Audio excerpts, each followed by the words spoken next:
Emilia Clarke is best known for her role as the Daenerys Targaryen in the HBO series Game of Thrones.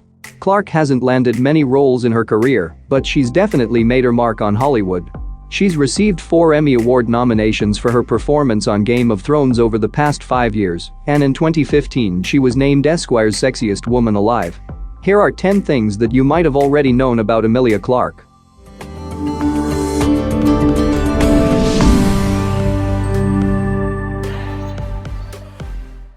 She worked 6 jobs to pay her rent. Before her groundbreaking appearance in the HBO series that made her world famous, Clarke had only starred in Triassic Attack and had a minor role in an episode of the British soap opera Doctors.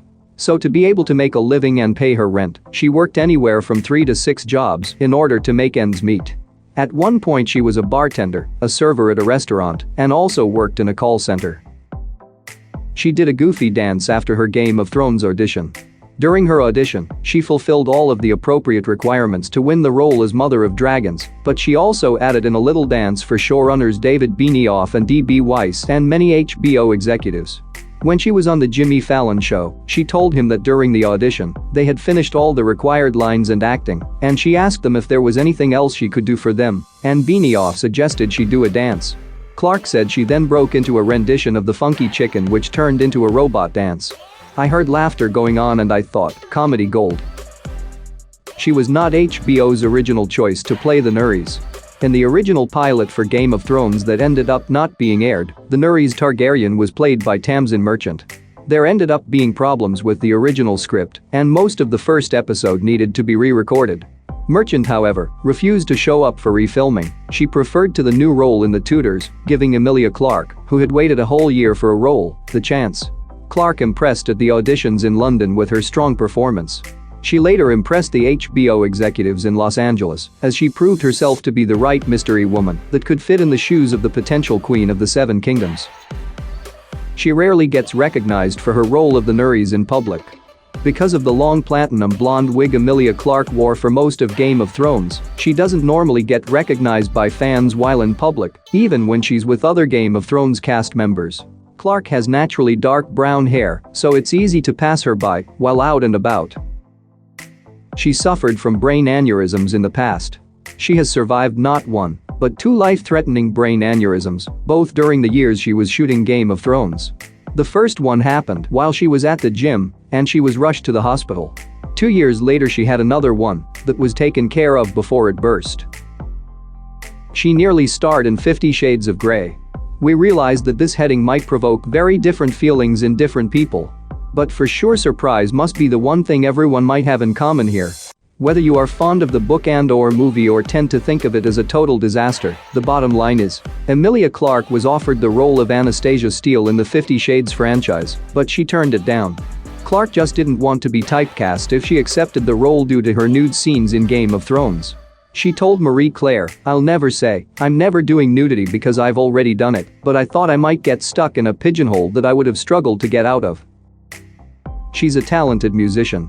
She's not only an actress, although she's been passionate about acting since she was only a little girl. Clarke also plays several musical instruments. Her arsenal includes the flute, piano, and the guitar. The young actress likes to sing too, and happens to do it astonishingly well. She is especially skilled in a variety of different genres, such as cabaret singing, blues and jazz, just to name a few. As a matter of fact, she took her love for music to the next level, debuting in the Broadway production of Breakfast at Tiffany's as Holly Golightly in 2013.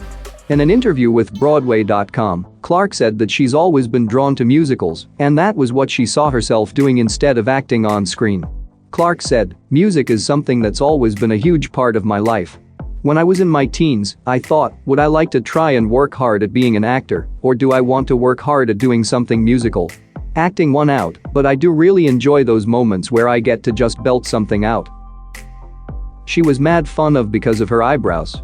It's hard to imagine the beautiful actress being ridiculed for her appearance, but in an interview with Allure magazine, she said that she used to get teased as a kid for her eyebrows because she didn't do any maintenance on them. "My mom had rules when I was growing up. Don't do drugs, don't have sex, and don't touch your eyebrows.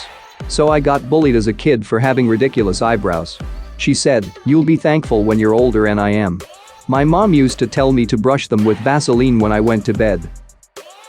Her Terminator experience wasn't what she'd expected. After growing up idolizing Arnold Schwarzenegger and falling in love with the Terminator films, Clarke was ecstatic to be cast in Terminator Genisys, but the experience wasn't as awesome as she hoped it would be.